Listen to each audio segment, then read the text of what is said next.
Angel, hurry up. Angel, hurry up.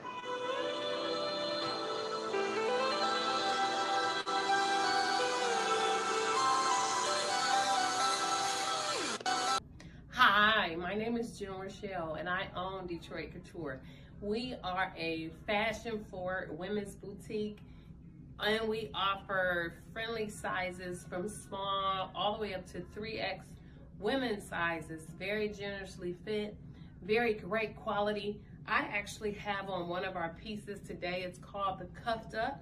It's in gray, burgundy, and black and olive, and it actually has a lot of stretch and give.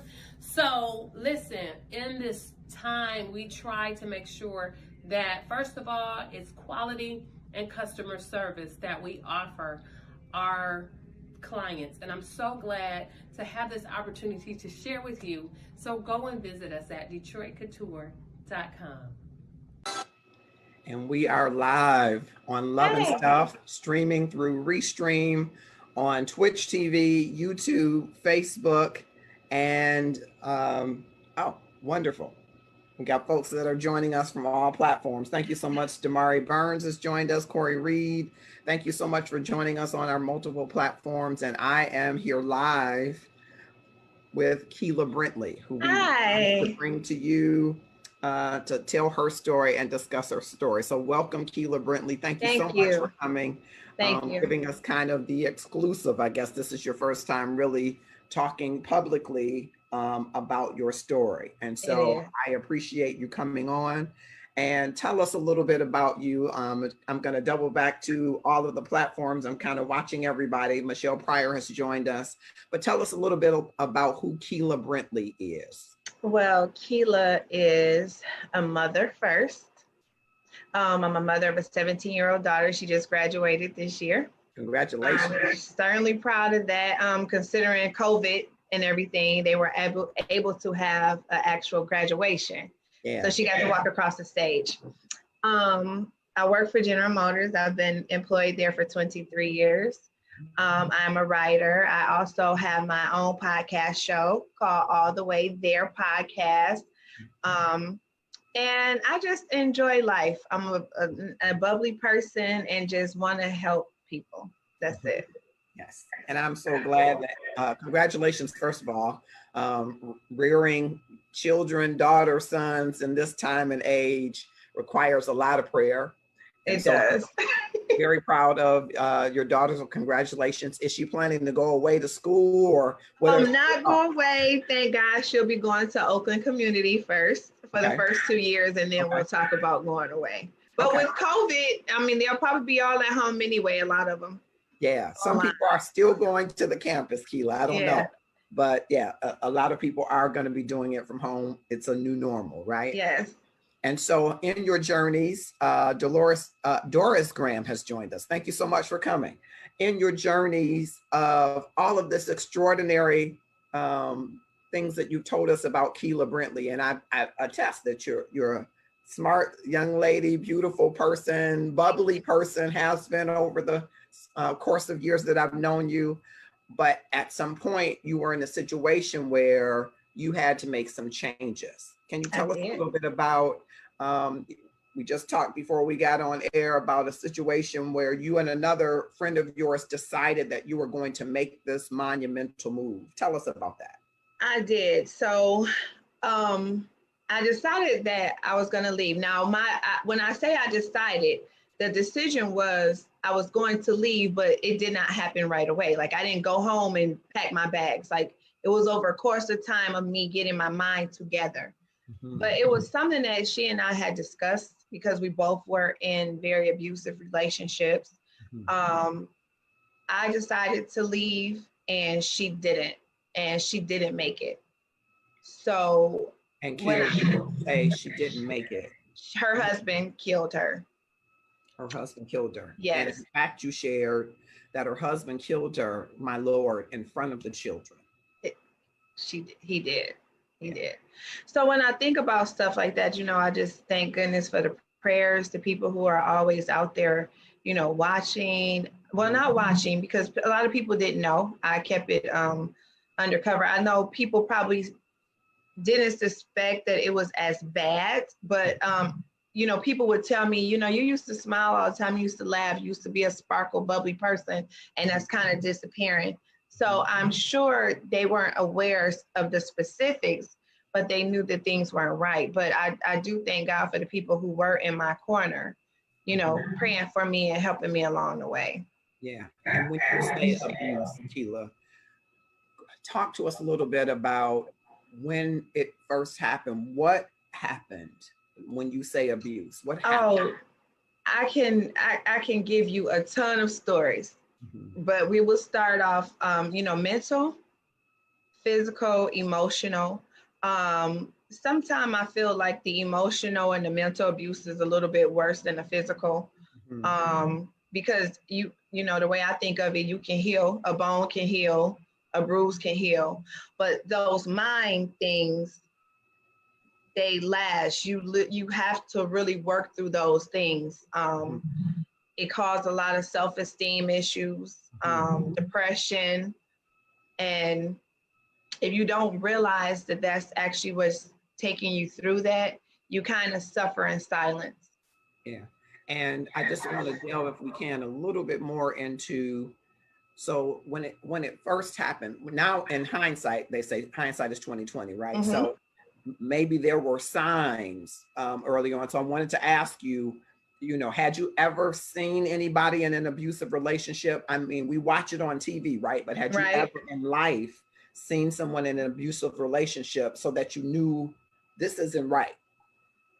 Well, no, not physically. Okay, so I do know that my grandmother on my paternal side was in an abusive relationship, but as a child, I didn't know that. You know, she would come over and stay with us, but I didn't see signs. You know, I wasn't aware.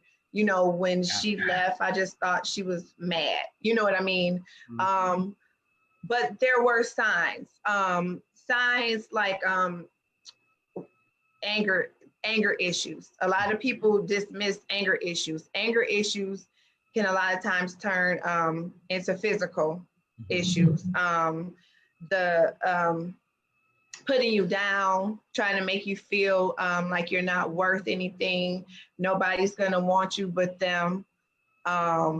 You know, all of those things over time, for some reason, you start to believe it. I don't know why, but you do, for the sake of, you know, trying to keep things whole and what you think is peaceful in your mind, you start to believe it, and you don't know it's just a constant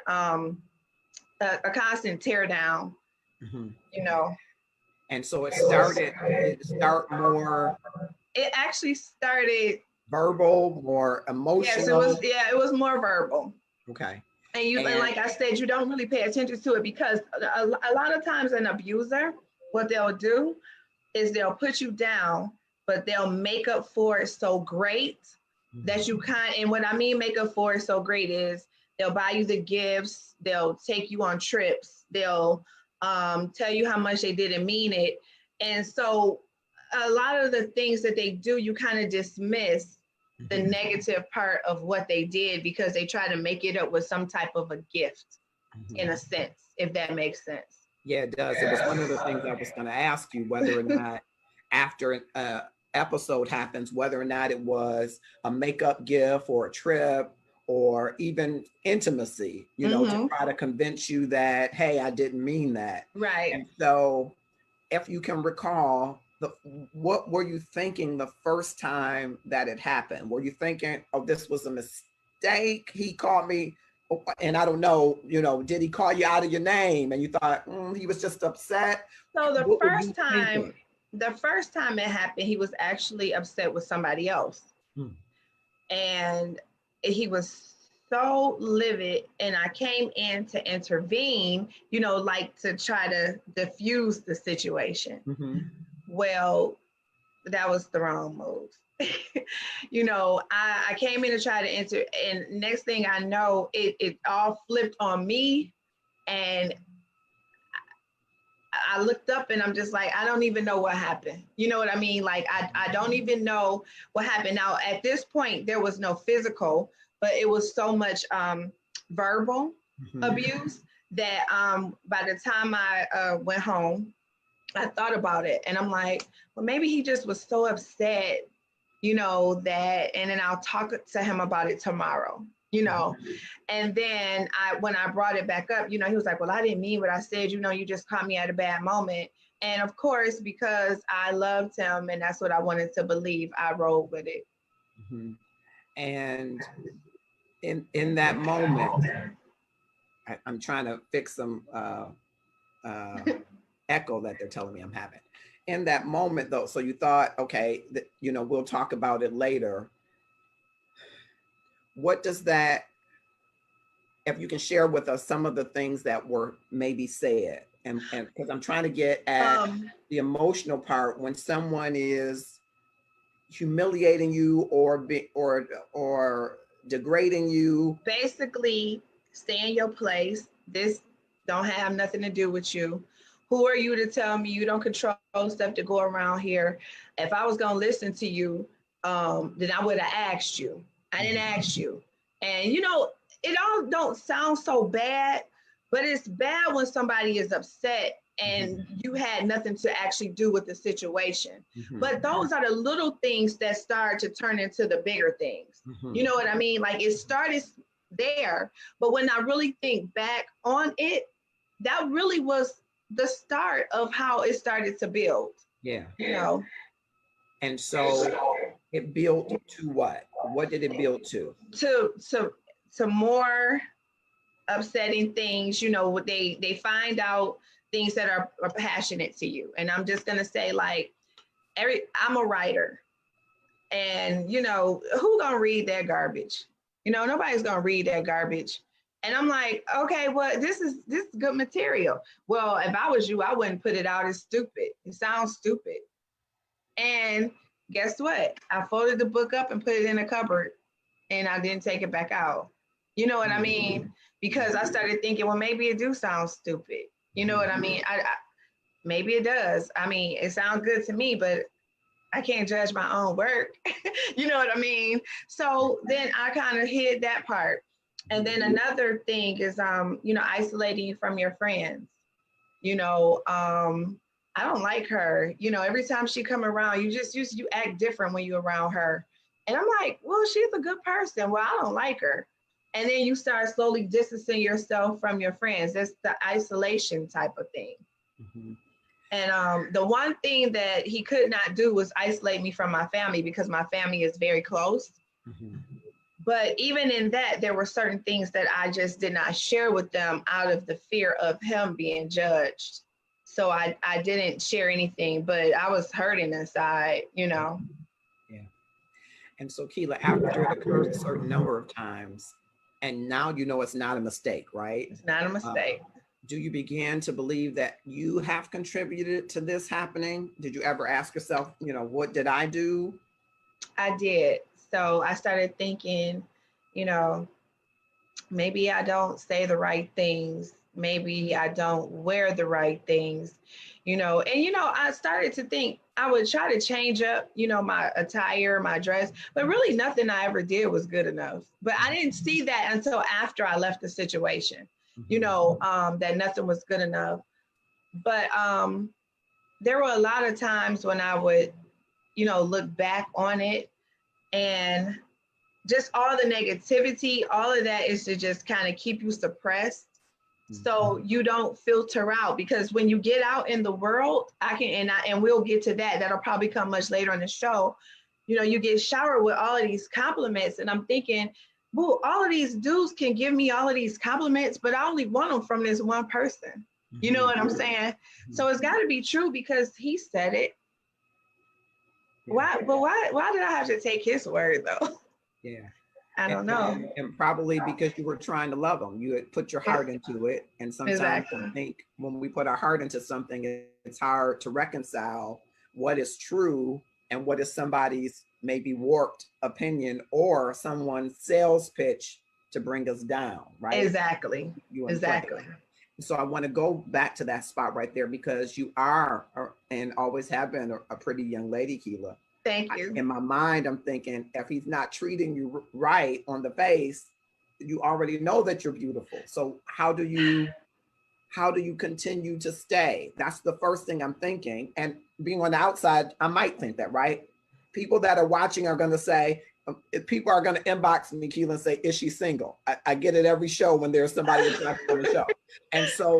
And so people that are watching might be like, you're kidding me. How could he get in a way that you start to question your validity of everything you brought to that relationship? Were you thinking that while you were going through him saying the writing is not good enough or you're not good enough? Did he ever say you're not good enough? He never said those words, but his actions.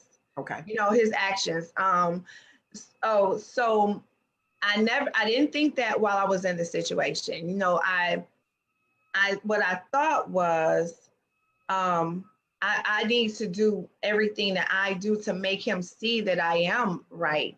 Mm-hmm. You know, I jumped over hoops to try to prove to him that I am this glorious person. Mm-hmm. Like, I'm great. I'm a great person. You know what I mean? And I know this sounds dumb, but that's really what I was thinking. I'm like, I'm trying to prove to you, I make sure I cook, I make sure that I clean, and nothing was ever right. But I will say this, I was really, and this is not to dismiss church at all, okay? But I was kind of clouded with my judgment with faith and stupidity.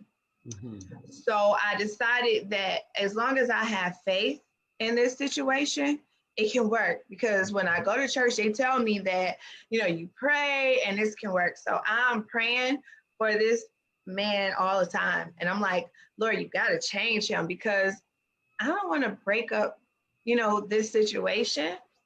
And I started one day, I just was thinking, like, is this faith or is this stupidity? Because would God actually want me to be going through this?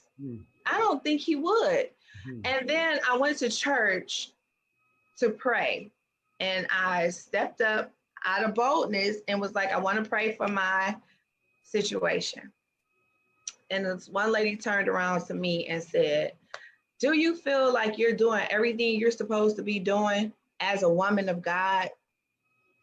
You know, your prayers, maybe God is not answering your prayers because you aren't doing everything you're supposed to be doing. And that was my complete shutdown of the church. Well, I know that's a negative thing, and I don't want to discourage anybody from church. That's my own personal opinion, my own personal experience. You raise a great point. Sometimes people in the church aren't as equipped to guide and speak and counsel and coach people in areas that they want to. And sometimes, because we don't have any power anywhere else, Keila, we get to church and we find all the power to preach our gospel to people and say, you should do this. That is true. We don't have power on the job. We don't have power in our lives. We don't have power over our children. We don't have power in our relationships. So we take it to the church and we say, this is what you should do. So right. I apologize for her. I apologize for that, because I know that there are great godly women in the church who, you know, if connected, may have given you very different advice. You know, right, exactly. We make that mistake of, I'm going to give you a word, and we haven't heard about that word. Welcome to Powerful Money Tools, LLC. At Powerful Money Tools, we are here to prepare for your future. We want to talk about financial freedom. Financial freedom is budgeting, credit building, and also financial education. So once again, welcome to Powerful Money Tools, LLC. We can't wait to help you in your financial future. I want to go to the comments because folks are in the comments. Evelyn Graham has joined us. Michael Flanoyle has joined us. Emmeline King has joined us. Thank you so much. Mercedes Stevens has joined us, and she says they make you feel like they won't do it again. Did you feel like that? They do. They make you feel like they won't do it again. They apologize profusely. And like I said, it's always followed up with something big. And it makes you feel like it's a promising thing, you know, like, well, you know, he went out of his way to do all of this. He probably mean it. And you just psych yourself out. You psych yourself out. I did not want to be a statistic. out here. So I try to keep everything whole and together as much as I could, but you can't control somebody else. Yeah. All right. I'm talking with Keila Brintley, and thank you so much. This is her story of surviving and victory, is what I call it. Onya Taylor Hester has joined us. Darcel Graham Scott has joined us. Thank you both. Sarah Perry has joined us. Kay Marie has joined us. Thank you all for joining us as we're talking to Keila. Keila, I had asked earlier, had you seen abuse before up front? Do you know if he saw abuse before in his life up front? Did you ever find out whether or not he had seen some type of abuse and maybe was modeling out that abuse? Now, the model part, I'm not so sure, but he did grow up in a very dysfunctional family. Very dysfunctional. And when I look at that, I'll never forget Bishop Keith Butler saying that when you are getting ready to enter these relationships, you need to check the background of these people. And even though I had spent time with them,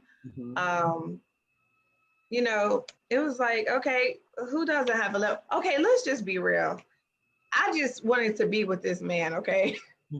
So I just was kind of ignoring a lot of things, you know. And I love that you said that, Keila. I appreciate your transparency, because most of us want to find someone who we can love. And sometimes in going that route, we skip over a lot of things that we probably shouldn't. We might not find out about the family history, or we might not, you know, pay attention to that uneasy gait or that uneasy temperament, because we're okay, well, I know not to do that because he gets upset about that. It's a lot of little things that everybody does, and it's important to hear you say that, because everybody wants to look past those things. Exactly. We really shouldn't. We really shouldn't. So I appreciate that. Tasha Green is saying, thanks. That's actually not a negative statement. I think she's talking about the church. Some people can see your sadness, not knowing your story, as well as being miserable, and want you to stay miserable too. Good point. I appreciate that. That is true. That is very true.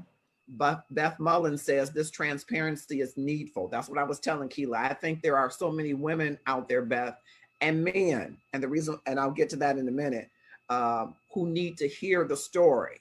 Women who need to say, I'm going to make a decision. And Keila's going to give, I think, something that she shared with me earlier. I think it's great. You got to get you a plan together. And men need to hear it, because there are broken men who don't know how to stop taking their aggression out on women. And I'm hoping that there is at least one brother that's hearing this that might make a different decision today and say, that brother that Keila is talking about is me. And it doesn't have to be you. You can make a change too. So I really appreciate Keila's transparency. And I think that's where people have to start. You know, you have to admit that there is an issue.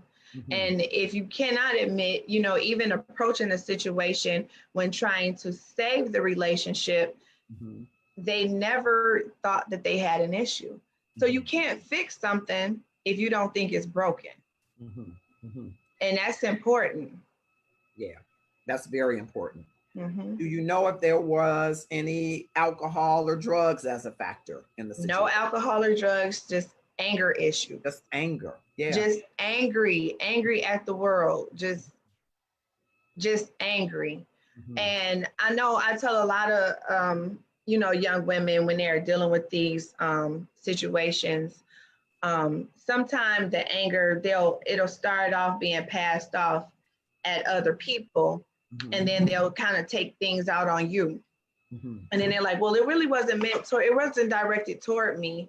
But a person that loves you, you know, I think of a rose, a delicate flower rose. When you are taking care of a rose and you don't want the petals to fall off, you make sure it's watered, you make sure it's pruned. A person that loves you is not going to take their anger out on you. You know, they might get angry, but it shouldn't be directed to you. And I mean, and being angry is a natural emotion, but taking it out on people is not natural. Yeah. And I think most people aren't given the tools to deal with the underlying causes typically of that anger is some fear or some hurt. And because we don't really have good tools, haven't been taught good tools, we have to find some outlet. Exactly. And unfortunately, it sometimes is the person that is closest to us who we say that we profess to love. And that's not to condone any abuse. Exactly. I'm saying that at its root, I think anger has hurt at its root. Somebody's broken and they're looking for an outlet to stop that hurt. And some people turn to drugs, some people turn to alcohol. Unfortunately, some people become abusers or manifest it in abuse. And so you talked earlier about, you know, him talking about your work.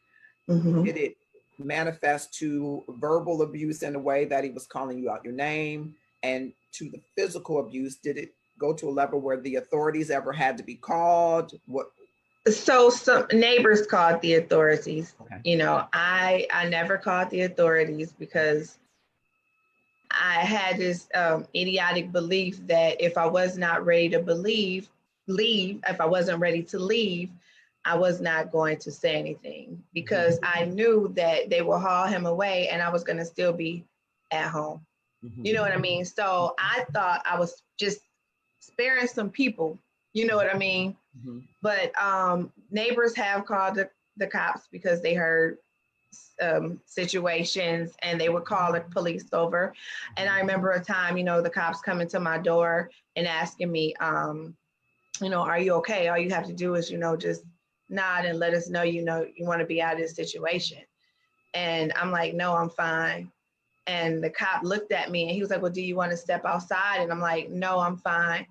And I just remember, you know, I closed the door and it was such a weird situation because instead of us talking, he looked at me like, that's what you were supposed to do. And then he went, you know, back to doing what he was doing. And, you know, it just was an ice cold situation. I can even remember some situations where we would all be having like fun, family function fun, and everybody is enjoying each other's company. We're all laughing, and we would get in the car, and I could be still laughing about something that happened, and he would literally turn around and look at me and say, you know, why are you even talking to me? And I'm like, wait, we just left. We just had a good time. I don't understand what happened. And he's like, why are you talking to me? Like, why do you even think you can talk to me? Like, why do you think you can hold a conversation with me right now? And he says that to you, Keila, what goes through your mind at that moment? Are you thinking there is some, I was thinking that I knew it wasn't. Is he psychotic? Are you thinking, is there some mental, what are you thinking when? Yeah, I was thinking he had a chemical balance. It was like Dr. Jekyll and Mr. Hyde, or, you know, it was, but I just would clam up and just take the drive home in silence and just do that, you know. It's such a lonely thing to go through because you don't want outsiders in your situation. So a lot of things are just kept in here. And then you have to still kind of pretend a little bit. So you start playing all of these roles and then you can't keep up. You know what I mean? Yeah. And is it that you were embarrassed that you didn't want the outsiders to come in because you do have a close-knit family and they would have probably helped, hopefully in legal ways, but they might have helped in some illegal ways too. But do you feel like I don't even know if it was more so embarrassment, more so than it was, I just wanted to keep things together. I wanted him to just realize that he was not right. And I figured it would take time. And then if I started bringing people in, I figured it would make things worse. And did you ever say to him, this is not right, you shouldn't be doing this? And what was his response? He was like, well, I mean, you got options. You don't have to stay. And I'm like, okay, you absolutely right. I don't have to stay. But I mean, I'm staying because I wanted to work. And I know a lot of people be like, I don't understand why these women deal with this abuse and why do you stay? if it was me, and I always tell people, you know, it's so easy to say if it was you. I'm not condoning anything. I know I should have left. I would encourage anybody that tell me something like that to leave. But my thing is, I was not sharing it with people, so nobody could tell me to leave. You know what I mean? I just wanted things to just eventually work itself out, and it didn't. And you know, it didn't work itself out. Yeah. And I want to go back to when the police came after your neighbors called them. Had he hit you? Is that? Yeah. Oh, it was some serious rumbling and tumbling going on over there, and that's what they heard.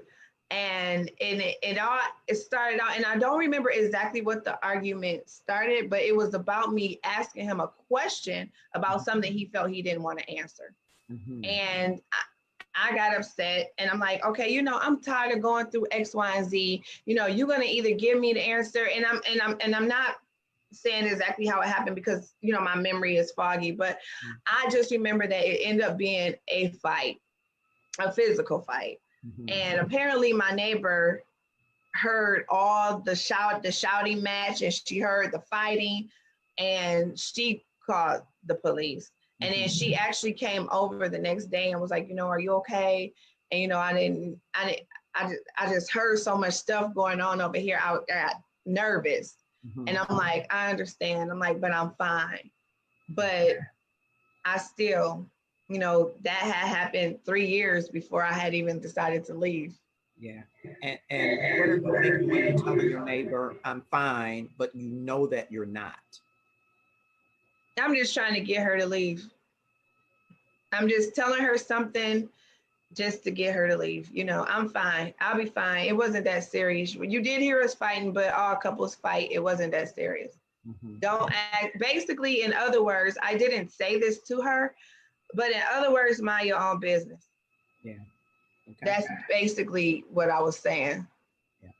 I'm going to go to the comments, but I want you to think about what was the worst thing that happened. What was the worst thing that happened?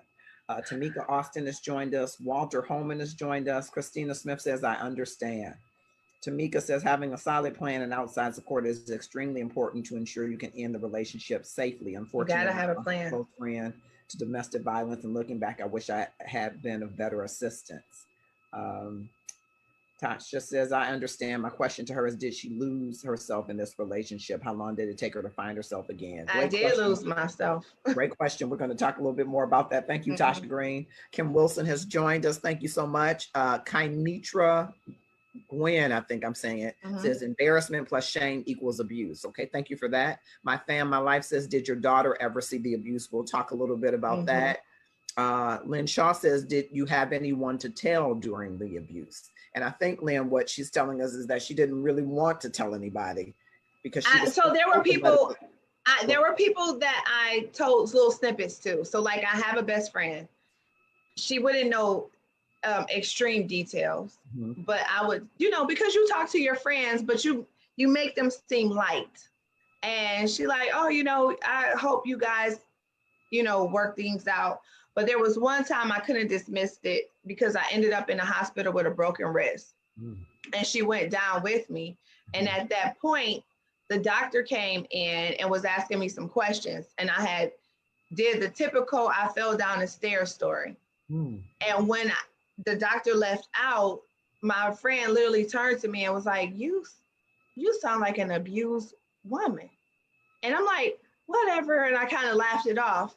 And I'm like, okay, you know, I'm just going to go to work. And I literally typically the next day went to work with a broken wrist and tried to work. And they were like, you know, you can't work with a broken wrist. I work in a factory, if people don't know. And they're like, you can't work with a broken wrist. And I'm like, I'll be fine. You know, I'll be fine. Just find me a job that I could work. I just wanted life to just keep selling. Like, why are we stopping here? Why are we drawing a spotlight here? Just keep it moving.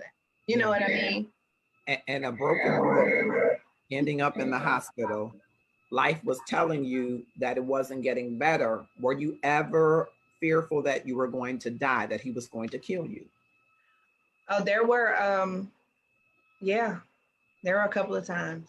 a couple of times. And Keila, One may I time, ask, did he ever say to you, I'm going to kill you? those words were never spoken, Okay. but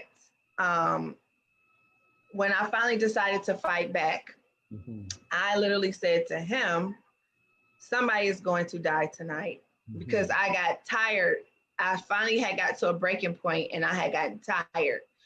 But the one day, again, I had questioned him, and sometimes abusers like to control all of the situations. Sometimes the money, what's coming in, what's going out. You know, at first I thought it was the great thing that I didn't have to look at the money. I could go out and swipe my card whenever I wanted to. I didn't have to check a bank account. And at the beginning, it all sounded really great. I mean, I got a good life. I don't ever look at money. I'm just spending, you know. And I would call him and he'd say it's there, and I would go shop. But then one day I went to go actually look at it, and he was like, well, what are you looking at it for? And I'm like, well, because I wanted to make sure, you know, my money was going in, you know, the right places. He was like, well, if I needed an accountant, I would have asked you. And that broke out into the fight. So he ended up strangling me. And I did not think, I swear, God is my witness, there was somebody that night praying for me, because I did not think that I was gonna make it out. I had started gasping for air because my airways were closing. And by the grace of God, my daughter walked in the room. And that's the only thing that stopped that whole situation. And that's to go to the question that somebody asked me if my daughter had ever seen anything. Yes, she did. She did see it. And I can just remember after that situation happening, my daughter asked me, she was like, Mom, she was a baby. Now imagine a 3-year-old asking you, Mom, are you scared to fight a boy? And I was like, no. She was like, because if I have to fight a boy, you know, I'm just going to be like, pow, pow. You know, she's a kid. She just demonstrate. But it reduced me to tears, because I felt like she was asking me, why didn't you fight back? Yeah. But I couldn't. You know what I mean? I couldn't fight back. But her coming into the room is what saved me. And how did you explain to her what that was, what she saw?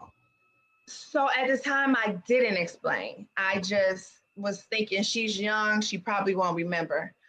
But a teacher called one day when she was a little older and said, you know, your daughter called and told me, you know, that you got strangled last night. And I'm like, what? That happened years ago. But it was still in her memory. You know what I mean? So, and she was crying in a class like it had just happened. So I had to leave work and go up to the school to get her. And then I started trying to explain to her on her level of understanding. You know, I didn't want to pour on adult situations onto a child. So at the time, I said, you know, adults make bad decisions. You know, he made a bad decision. And that was kind of how I left it then. I said, but I'm fine, you're fine, everybody's fine, and we're safe, you know. And, you know, as time got on and she started getting older, I was able to go a little bit deeper into details. But yeah. At some point after that, is that when you made the pact with your girlfriend that you both were going to leave? What brought you to saying that you were going to leave? What you wear says something about you, about who you are, what you believe, and what you stand for. So here in the Love and Stuff community, we wear the brand that we live, and we live the brand that we wear because we love the brand. It's all about increasing the amount of love in the world and upping our love game. And if that's what you're about, you should wear it too. Unfortunately, no. Okay. That was not it. So you had a broken wrist before, you had been strangled, and I've been dumped out on the highway. Dumped out on the highway. Dumped out on the highway. So when I hear these things, they sound, you know, obviously horrific. But I'm like, how did I even put myself through that, knowing that I had a place to go? My mother would open her door to me at any moment. I could have just went there. But I wanted us to all be together. But yes, I've been dumped out on the highway, left there and had to call friends to come and get me in Ohio somewhere. So just mean, cruel, abusive things. And one of your other listeners had a question about, did I lose myself? And I want to touch on that because I did lose myself, because apparently I had forgotten who I was because I was dealing with that stuff. And I think sometimes, you know, you do lose yourself. You start to believe the lies. You start to live in defeat. And when a person is living in defeat, they already feel like they have lost the fight, you know? Yeah. And the turning point for me getting myself back together is that story. When, even though I had left, I still wanted to go back. I was still hoping me leaving was going to help him realize that, you know, I'm gonna go get help because I really want this situation to work out. But after that situation happened with the young lady dying, I'm like, this is really what I want. But I can remember him coming to pick me up from my mom's house to tell me that he wanted to work some things out. And I'm thinking, okay, well, maybe the light bulb finally came on. And he put a gun on the console. And he was like, is this, you know, you want to leave?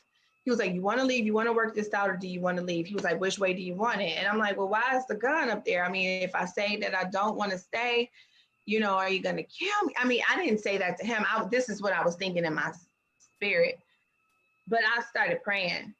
And I just started praying under my breath. And I was just like, Lord, please get me out of this situation, because I didn't know how it was turning. And I'm like, what's the gun for? And he was like, it's just there. I'm just asking you a question. Do you want to work it out? So he pulls over on the side of the freeway. And I'm like, yeah, I do want to work it out, because I figured that was the right answer to say.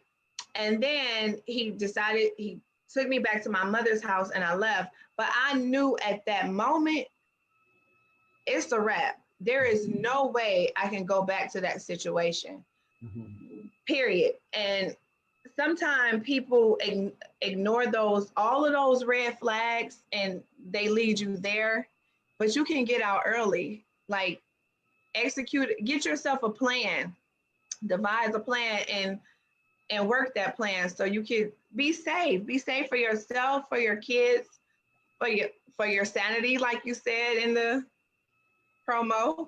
Yeah. And I want to just double back, because some people have just joined us, and those that didn't join at the beginning, we started at the outset with Keila describing that her and a dear friend made a pact that they would both leave their relationships, meaningful relationships for them, but abusive relationships for them. And Keila decided to leave, and the other person didn't. And her husband murdered her in front of her children. And so we're at the place where that ordeal has happened. And now Keila is in the situation where this meaningful partner has said, hey, let's work it out with a gun on the console. Just want to make sure everybody's catching up to where we are. So after, as Keila has said, a number of red flags, and some people might say a brick wall falling. Right. It was a brick wall. Number of different signals that are signaling you this is not safe, and this is not what you deserve. And I want to make sure we talk a little bit about that. But this is not what you deserve. And you said, okay, Lord, you know I know I can't go back, but you were in the presence of mind to say, okay, I need to feed him a line so that I can get back to safety. Right. And at that point is when you knew that you had to leave. Is that right? At that point, I knew I wasn't going back. So we kind of jumped ahead. So when I decided to leave, and anybody who's been through a number of abuse, I went through a serious deep depression. So severe that I had decided that I just wanted to end my life. And I remember I was sitting on my kitchen floor and I had taken out a knife. Now, I think back on this and I'm like, that was dumb because I would have been torturing myself. But anyway, let's move ahead. I was sitting there with a knife and I was like, I just don't want to live here anymore. I'm like, I don't know. I can't get anything right in this situation. And he came into the house while I was sitting there. And I mean, I'm bawling, but I'm bawling by myself. I mean, I'm crying. And I'm like, and he literally looked at me and said, well, if you're going to kill yourself, don't do it while I'm here. And I remember thinking to myself, now, if that's got to be dumb for me to kill myself for a person that don't even care whether I do it or not. So I kill myself and he lives and go on with his life. And at that moment, I called my dad and I was like, I can't stay. And I swear, my dad was on the east side and I think he got there in 10 minutes. And I packed a few things and my dad looked at me and he said, pack everything you're going to take because you're not coming back. And even though I listened to his words in my mind, I was still just hoping that there would still be some hope, but I did leave. That was my leaving point. Yeah. I'm gonna go to the comment for a second. Christina says, what about him did you love to keep life sailing with the abuse? When I was abused, I loved my abuser's attention, affection. It was very toxic. Was there something about him that made you keep going back? So about him, which would kind of break some timeline situations, but I had a crush on this guy since I had been 12 years old. And I just decided that I just wanted him to be the one. And I felt like he was the one. I like whatever I endure, I'm just gonna endure it because I just love him.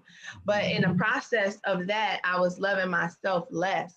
And I know a lot of people don't like to, they think that line is cliche-ish, but when you start loving yourself less, you start accepting more. And that's what started happening. I started falling apart. Yeah, when you start loving yourself less, you start accepting more. Yeah, I think that was beautifully said. Thank you for that. Valerie Colbert Olson Wadey has joined us. Christina Smith says prayer works. Vivian Morrison has joined us. Katrina Guffey says that he beat her whole pregnancy. Wow. Was there an age difference between the two of you? Asking. No, we are 6 months apart. He was 6 months older than me. Okay. All right. So let's talk about having a plan. Let's talk about having a plan. Tanya Holson Dixon joined us. Sakina Queen Onyx J. Thank you for joining us. Kay Marie, thank you for joining us. Thanks to God, you are here to tell your story. Amen to that. Amen to that.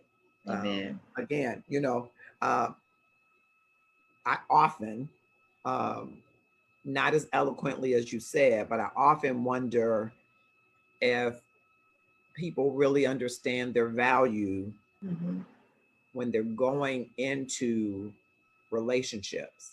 And I often tell Autumn, the man is not the prize, the woman is the prize.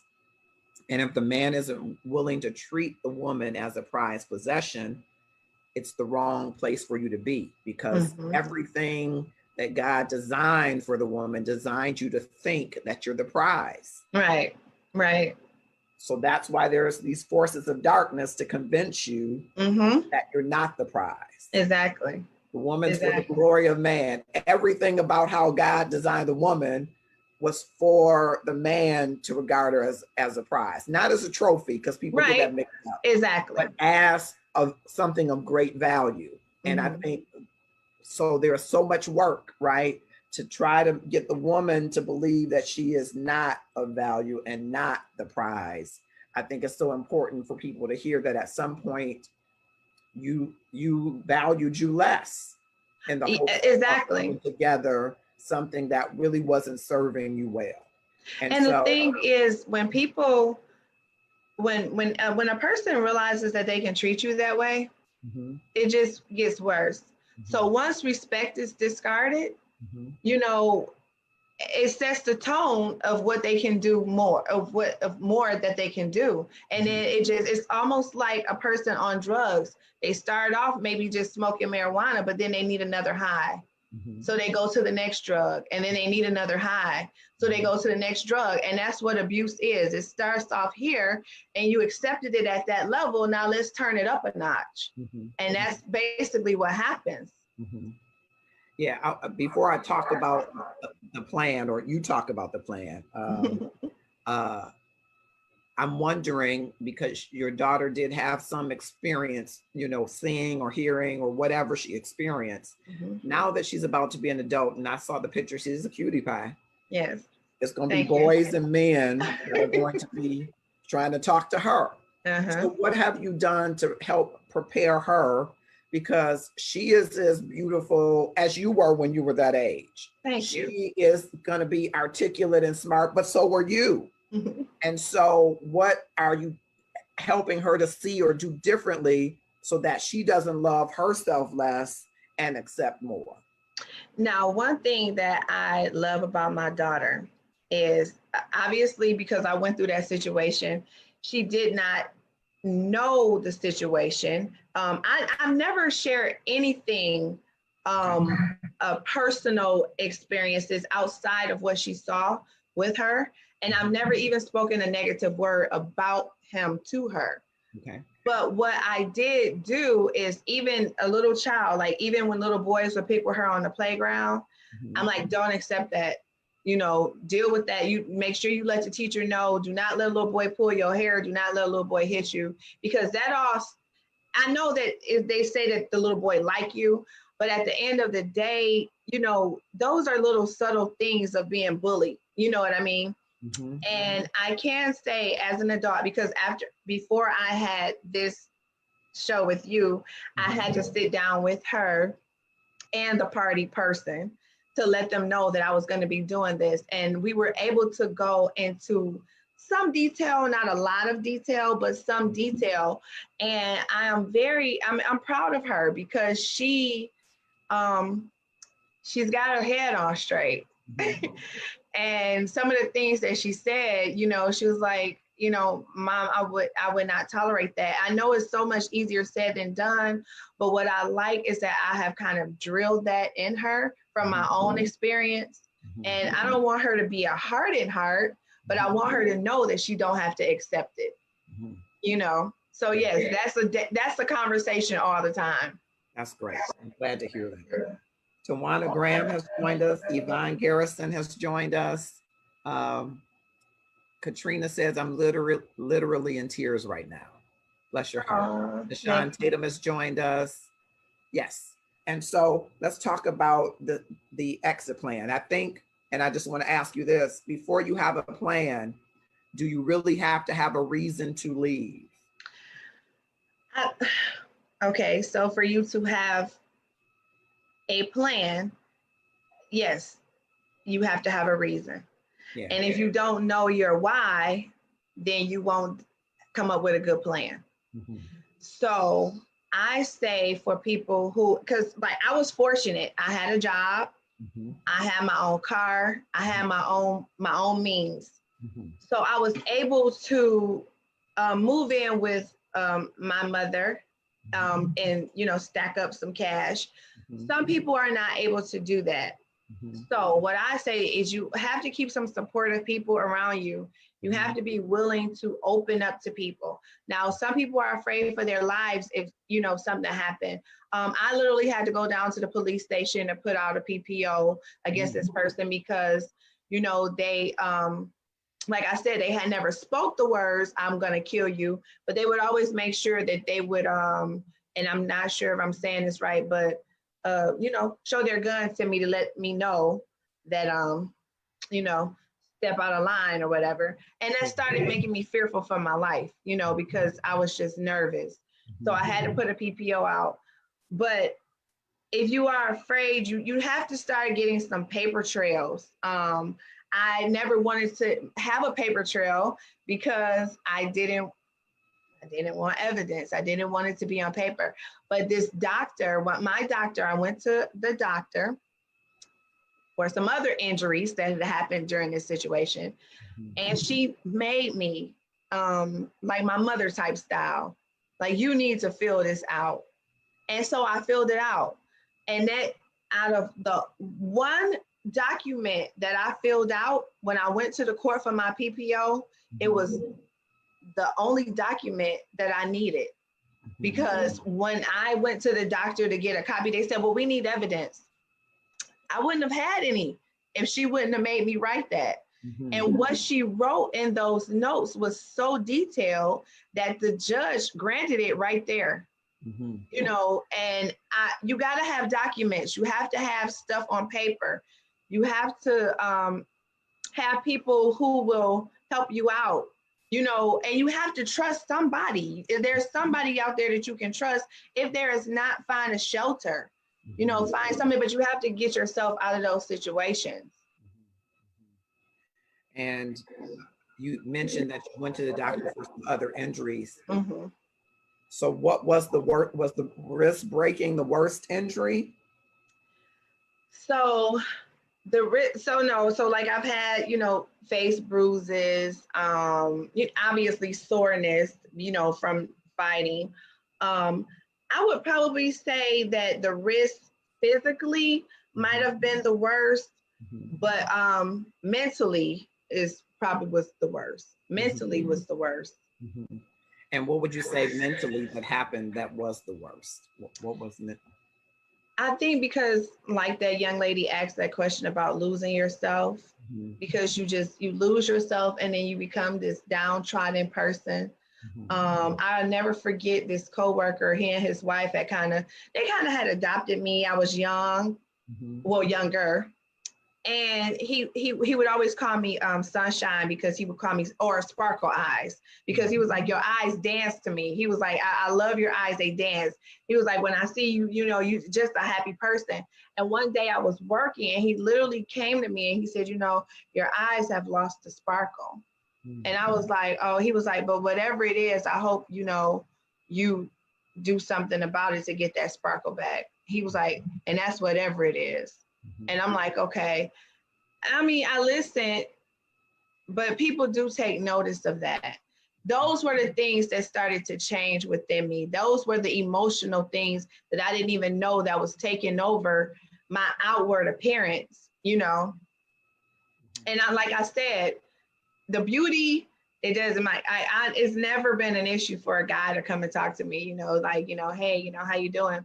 But because I wasn't feeling great about myself, I'm like, you know, why is he talking to me? You know, he probably, and then he had convinced me that they would only talk to me because they just only want sex from you. They don't really want to talk to you. It's just a sex thing. Nobody's going to really like you once they get to know you, you know.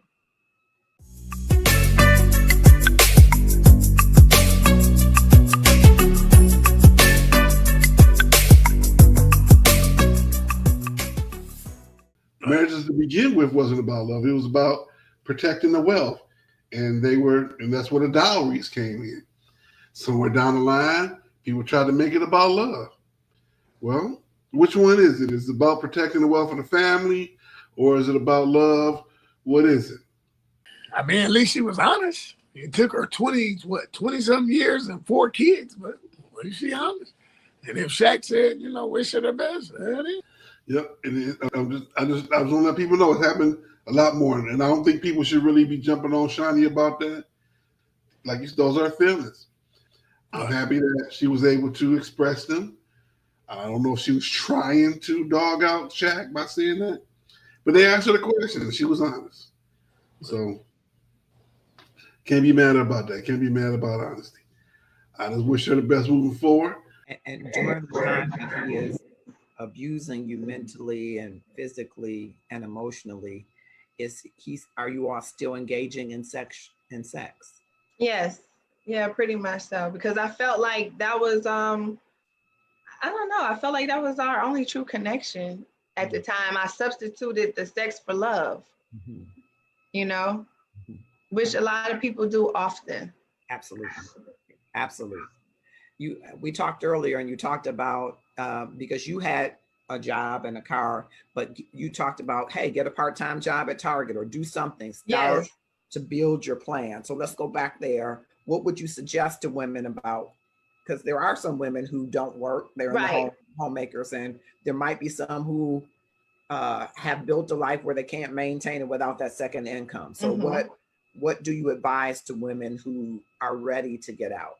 Okay, so if you do not have a job, you aren't working right now, the internet offers so much for people to make money. You can make money literally sitting at home with your fingertips. I say get serious about wanting to leave, start looking into some things that are start generating some money so you can make your exit plan. You may have to live with some family members for a little while. And it's all uncomfortable. I didn't want to move back in with my mother. You know, they made it as comfortable as they could for me. You know, they didn't bother me, but just the point of having to go back home in a sense of, if you can catch the picture, of having your tail tucked in between your legs. But just knowing that you are supported. But start executing a plan. Once you get the mentality and mindset, you are never trapped or stuck anywhere. You are there because you want to be there. And I know that that's a harsh thing to say, but a person that's been through it, you're there because you want to be there. When you get sick and tired of being sick and tired, you'll start working that plan out. I went without a lot for a long time. And people, you know, I'm not a person that go around telling my business, you know, oh girl, you know, I didn't have no groceries yesterday. I don't do stuff like that. I just keep the ball rolling. You know, I had people who literally said groceries on my porch because they didn't even know God just told them to do that. Like, put some groceries on her porch, because I was going to work this situation out. And regardless to what I had to do, my daughter was my why. And I wanted to make sure she was safe. So yes, she did eat some ramen noodles, and she did eat some macaroni in them little cups. But guess what? She was happy watching her little cartoons, sitting in front of the TV, and that's all I was concerned about. And sometimes we have to go it out. I was driving some of the best cars at that time. I was living in a neighborhood that I wanted to live in. I had to give all of that up. And I felt like I was going back to ground zero. But what I learned that in my rock bottom is where my beginning started. It started over for me. So what's all of that luxury if you're not happy? You know, you got to get back into, it's got to be worth it. You got to make it worth it. And your question was, do you need a reason? Yes, you need a reason, because if you don't have a reason, then you just out there just shooting darts at nothing. You need your reason, your why. My daughter was my why. You need to find out your why. I didn't want her growing up in dysfunction. So you put yourself a plan together. And when you moved back with your mom, because I guess you had to tell her and your dad what was going on, what was their reaction? Okay, so because I had a girlfriend that went behind, well, I'm not gonna say went behind my back now. That's what I called it then. Okay. She called my parents and told them, look, she over here going on in this situation. Okay. So they did somewhat know. They did not know a lot of details, like some of these stories they're hearing for the first time, but they knew that I needed to be out of that situation. And, you know, like parents do, they were like, come home, you know, just come home. And that was part of my plan. But what I did know, that if I did not have my parents, I would have been saving up a down or a payment for an apartment. I knew that I wasn't going to stay. And I think you have to choose life, and the life you choose may be your own. It may be your child's, or sacrificing the life of your abuser. Because like I said, there was one night I literally looked at him when I got fed up, and I'm like, somebody tonight is going to die. And I promise it will not be me, because I have a child to raise. Those were my words. And when you get to that point, Is you gotta go. You gotta go. So understand your why, stack your money, find a place of safety. What else would you advise to someone who is ready to get out, but they don't know what to do? So if you're, what I had told you earlier, if you have a volunteer stalker, and when I say volunteer stalker is when I reference that is a person that you allow to kind of stalk you in your space because you think it's kind of cute that they want to be everywhere that you're at. And then you start realizing that it's unhealthy, that it's not healthy. You have to create boundaries. So abusers do not like boundaries because they are used to being in control of all of the situations. So when those boundaries start, they become more angry, and then they become a little bit more volatile. So you have to file your PPOs, file your restraining orders, know where you're going, know where you're at. We have locators on our phones now. Turn locators on so you can know where people at all the time. You know, it's so many things out here to help us now. I mean, even since I left, it's a lot more resources out here. I was just fortunate to have a family member, but you can do it. I just want them to know that they can do it. It's okay to sit on the floor in an apartment with no furniture, and it's okay to eat a slice of cheese on a piece of bread. Some things you have to sacrifice to get to the better things in life. And I look at people when they say to me now, like, oh, you're doing so great. You driving such and such car and you living in such and such. But I'm like, boy, if you only knew what I went without, you know what I mean? Like, I worked my way back up to this mentally and physically. So it takes time, and don't expect things to happen overnight. Go to a counselor, get counseling. I went to a counselor, and I made sure that not only was my counselor a Christian, but they were a real counselor, like with a degree in counseling, because I didn't want to just be batted down with the word. I needed somebody who understood what was going on up here.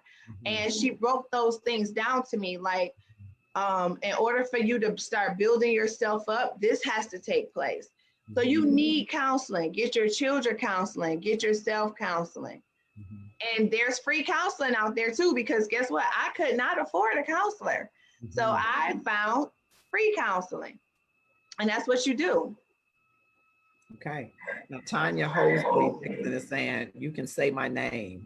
Our friendship is better than ever, and I will do it again. Love you. You are extending people's faith, giving hope. Well, Tanya, lives. You rock. And Tanya, I did tell her this part of what you said. I told her that there are many people watching who haven't found out the reason why or gotten the courage to leave. And I wanted them to hear her say, her outcome could have been the same as her girlfriend. Her girlfriend who made the pact with her to live is not living, except in her memory. And so you're right, she's saving lives. And I'm glad that you're the kind of friend that told. Do you wish you had more people in your life who would have picked up on the things going on and would have told? It's so funny that you asked me that, because honestly, I honestly like the way that I did it, because, and I say that to say this, when I decided to leave, and unfortunately, I was blessed to leave with my life, obviously, but I didn't have a lot of people in my ear. My decision was my decision. It was because I was tired. Now, I don't encourage people to do that, because I do feel like you do need somebody who's going to be a little bit more real with you about what you need to do. Don't harbor all that stuff in. I started losing hair. I mean, I had to go to dermatologists. I was just stressed out, gaining weight, losing weight, gaining weight, losing weight, because I was trying to deal with all of that on my own. But you don't have to. I don't encourage anybody to do that. Now, for me, myself, I like that I kept the outsiders out because I felt like there was nobody able to judge, the situation.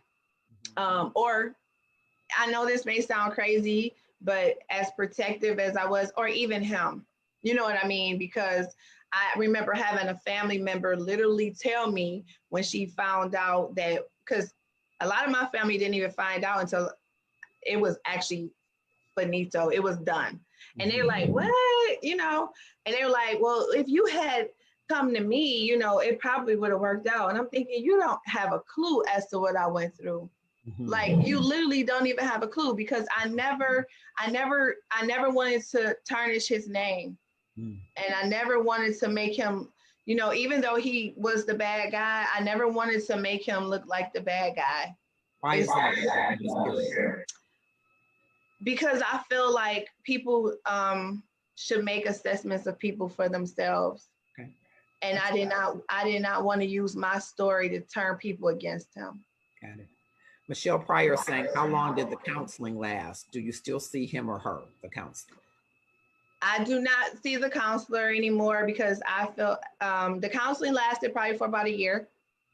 And this situation there has been some years in between. So it's been several years. So no, I do not see the counselor for that anymore. But I do try to help encourage other women that I know are going through these situations, because they need to know, they are always so shocked when I tell them that I went through it. And they're like, I just can't even believe it. You don't even seem like the type. And I'm like, I don't know. Is there a type? Is there a type? And did he have counseling? No. Did he go to counseling? So no, because he did not feel like he needed it. And that's where you have to decide that if a person doesn't see that anything is broken, they can't start fixing it. And do you know whether or not he has moved on to other relationships? No, he has not. Okay. Because no, he hasn't. Okay. But he does apologize profusely now. Even in the recent times, he always say, you really, now the compliments are more like, you really turned out to be such a great person. You really, because what you thought you were going to beat down, which you at one point he did, God had another plan. Yeah. Linda Phillips has joined us. Marilyn Hamilton. We're talking to Keila Brintley about her story of surviving domestic violence and abuse. We're at 9:39, and Keila, I want you, if you will, just look into the camera. Okay. Talk to women who haven't gotten their why, and they, like you, are keeping it close to the vest. Some of them are embarrassed that they are allowing it to happen. Some of them don't feel like they'd have anywhere to go. Some of them are at the place where you are, you just resigned to, this is how it's going to be. I want you to talk to them about why they should get out. I'm going to say this. You have to love yourself more than you love anything. And when I say love yourself, I'm even talking about even your own children, because at some point I loved my daughter enough to leave, but I had to love myself enough to stay gone, if that makes sense.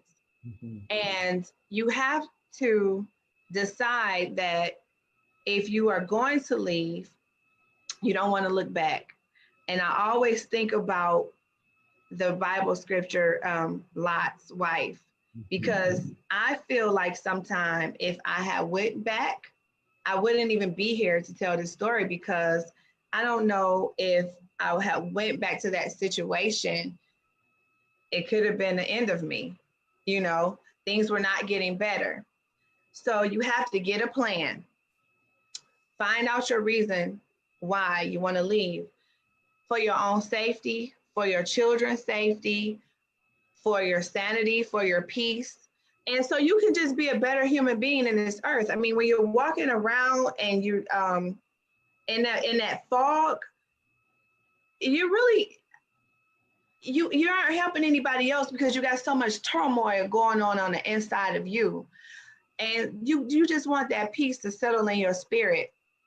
Once you get a plan, there are women's shelters out there if you have nowhere to go, because some people don't have family members to go to. There are women's shelters out there that will protect you. Get a PPO order or a restraining order if you are afraid. If you cannot afford to serve them the PPO order, find a friend. I had a friend serve them. Like, I can't find them because he keep dodging me. But guess what? They made sure they found him one day. It was like, here, you've been served.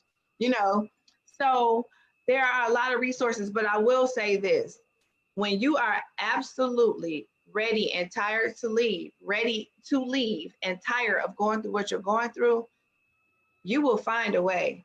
And there's a saying that where there's a will, there's a way. You have to allow yourself to be stronger than the thinking about what you are going to not have.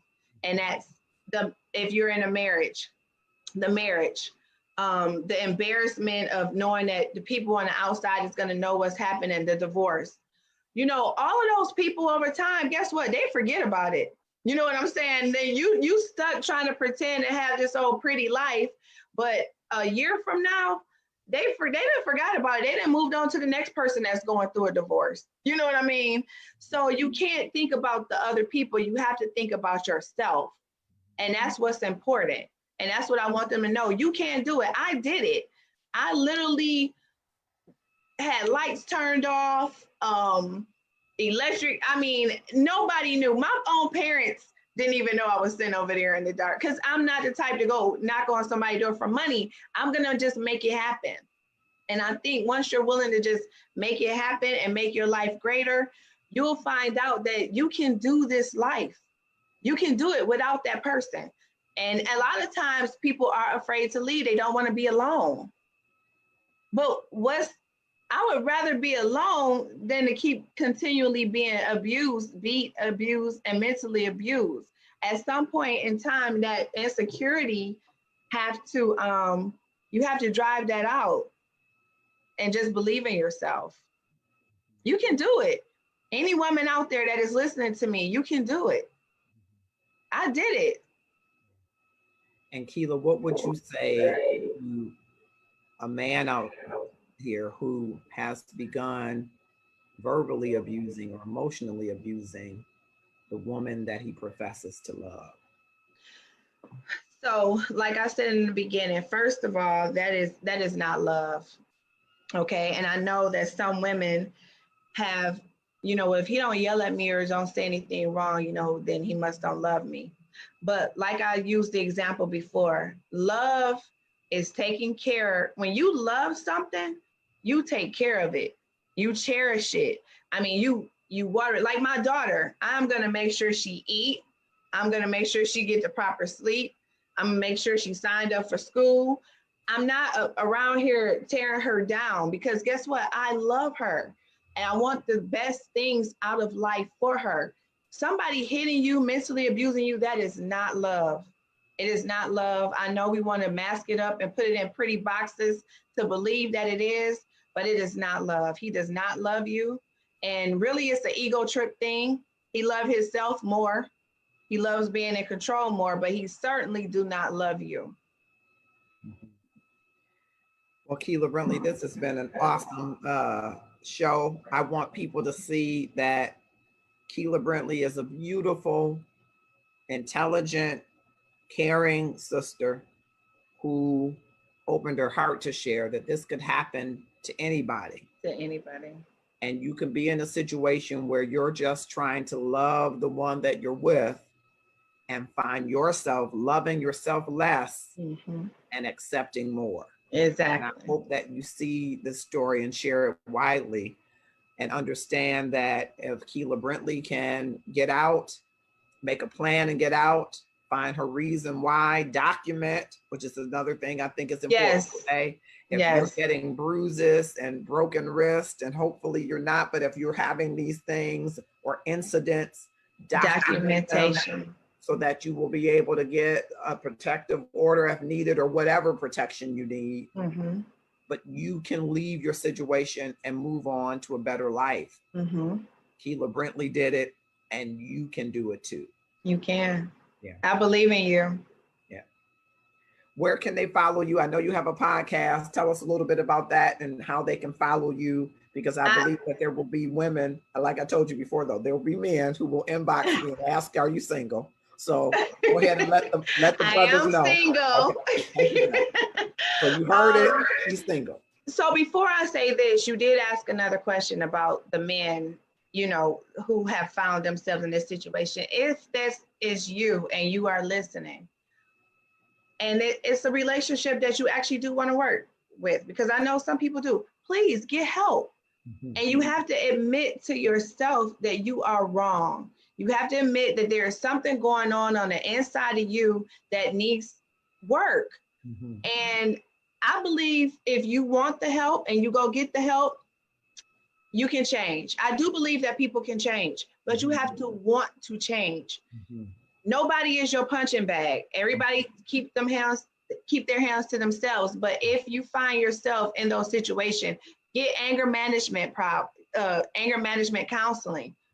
Do the work for yourself and spare a life, because you might think you could outpower her, but it may be your own life you're sparing by getting help.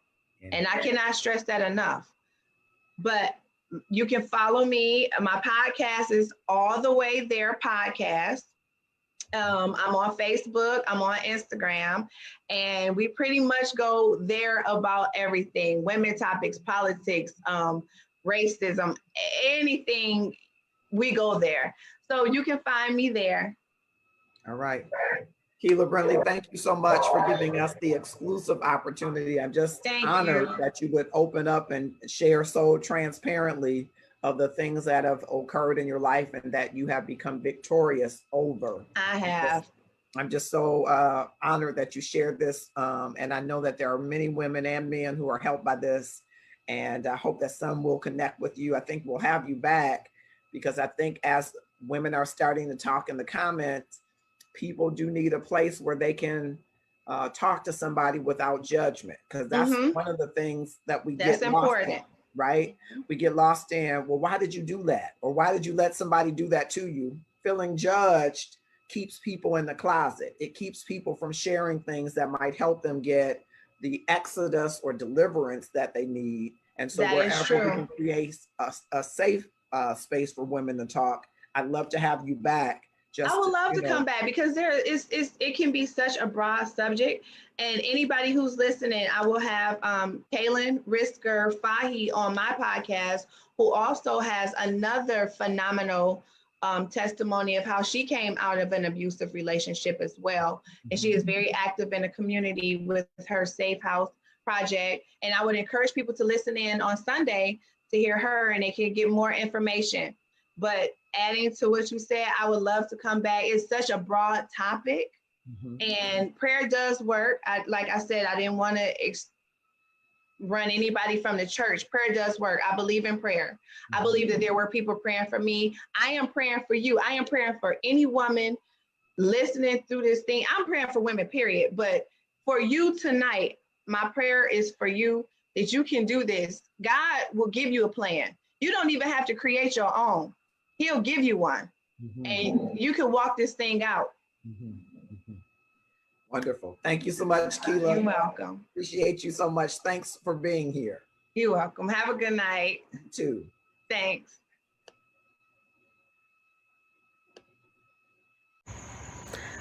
Marcus, I want to congratulate you on Love and Stuff. I really want you to know that staying grateful and understanding the power of what it is to be operating out of a space of abundance and gratitude is the most important part of every journey of every day. So Marcus June, congratulations on this book. It's on Amazon now. That makes me so proud of you and your family and me and my family, and every single person around us gets it. So good on you for bringing it into the hands and the laps and the Kindles of all the people. Okay, so we're going to check it out. Can't wait to learn more.